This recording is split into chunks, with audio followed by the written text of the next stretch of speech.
Hi, welcome. We're joined today with Stuart Rowley. He is the Chief Executive Officer and Director of the Prince Court Medical Centre in Kuala Lumpur, Malaysia.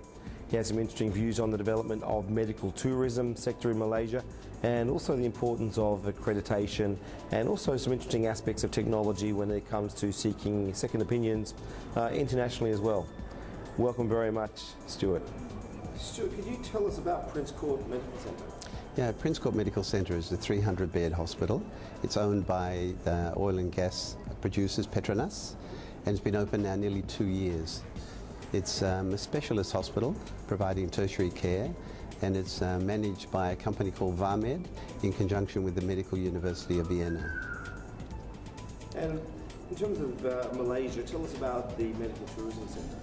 Yeah, I mean, medical tourism is really starting to take off in Malaysia. Relatively late starters because India, Thailand, even Singapore have been involved in the industry of medical tourism for quite some time.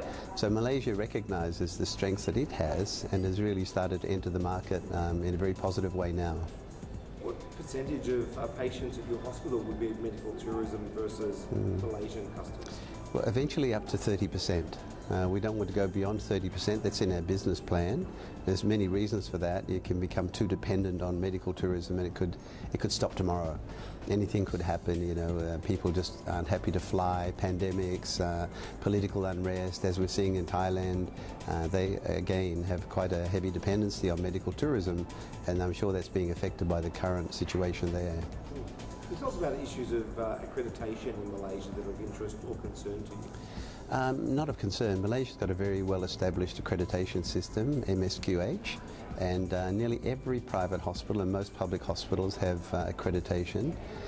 We started last year with JCI, international accreditation, and now I think 3 other hospitals in KL have got international accreditation. So if you're going to attract international patients, you have to show that you have international accreditation.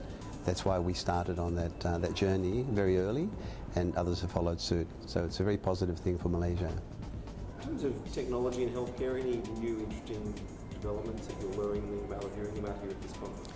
Yeah, I mean, the unusual thing about ASEAN countries is that you have developed countries and developing countries, so the access needs are very different from, say, Singapore as it is to Cambodia.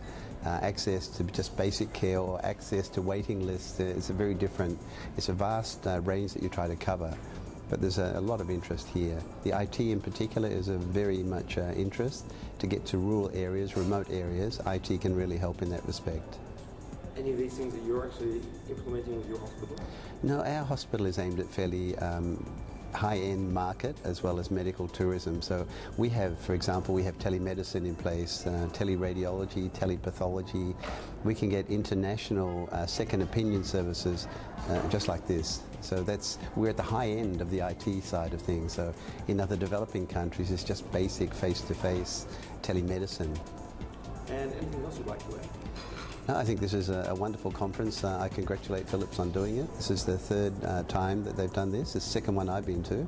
I get to meet a lot of really interesting people, fantastic networking, and get some topics out on the table. I think it's really, really fantastic. Stuart Rowley, thank you very much. My pleasure.